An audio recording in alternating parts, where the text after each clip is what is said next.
Բարեկալուց մեր Աստվածաշնչի հերթական ճամփորդությունը։ Այսօր ուսումնասիրելու ենք երկրորդ օրինաց 7-րդ եւ 8-րդ գլուխները։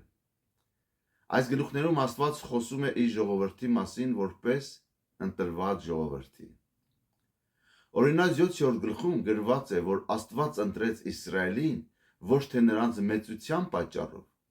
այլ իր սիրո պատճառով։ Սա շատ խոր հայտնություն է։ Աստծո ընտրությունը հիմնված չէ մեր արժանինքների վրա, այլ նրա սիրո վրա։ Եվ սա ուղիղ մեզ տանում է դեպի Հիսուս Քրիստոսը։ Հովհաննես 15:16-ում Տեր Հիսուսն ասեց, որ դուք չէ, որ ինձ ընտրեցիք, այլ ես ձեզ ընտրեցի։ Սա նշանակում է, որ մեր փրկությունը սկսվում է Աստծուց, ոչ թե մեզանից։ Աստված սիրում է մեզ նախքան մենք կկարողանանք ապացուցել որևէ բան։ Երկրորդ օրինաց 8-րդ գլխում Աստված հիշեցնում է անապատի ճանապարհը։ Գրված է. նա խոնարհեցրեց քեզ, քաղցած թողեց եւ կերակրեց մանանայով։ Ինչու? Որպեսզի մարդը հասկանա, որ կյանքը միայն հացով չէ։ Եվ հենց այս խոսքն է, որ Տեր Հիսուսը Մատթեոս 4:4-ում ասում է, որ մարդ ոչ միայն հացով կապրի,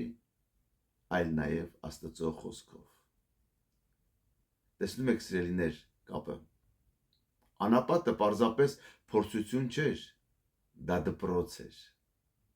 Աստված սովորեցնում է իր ժողովրդին վստահել իրեն։ Եվ այսօր էլ մեր անապատները դառնում են այն վայրերը, որտեղ մենք սովորում ենք հավատք։ Օրինացի 8-րդը նաև կա զգուշացում։ Երբ դու մտնես օրհնության մեջ չմոռանաս Տիրոջը։ Սա շատ կարևոր է։ Մարդը հեշտ է հիշում Աստծուն ցավի մեջ, բայց մոռանում է հաջողության մեջ։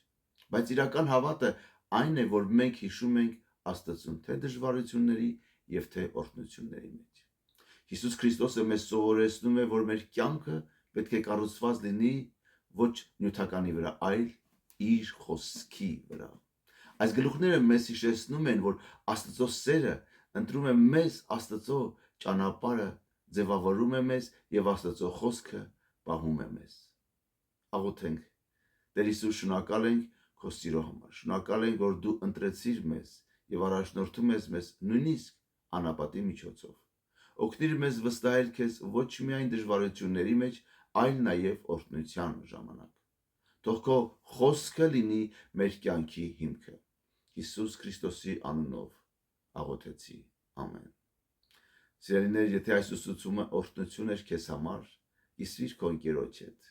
եւ մեկնաբանություններում գրի թե ինչպես տեսար Հիսուս Քրիստոսին։ Աստծո կամքով կհանդիպենք հաջորդ գլուխներում։ Թող Աստված օրհնի քեզ եւ քո ընտանիքը։ Ամեն։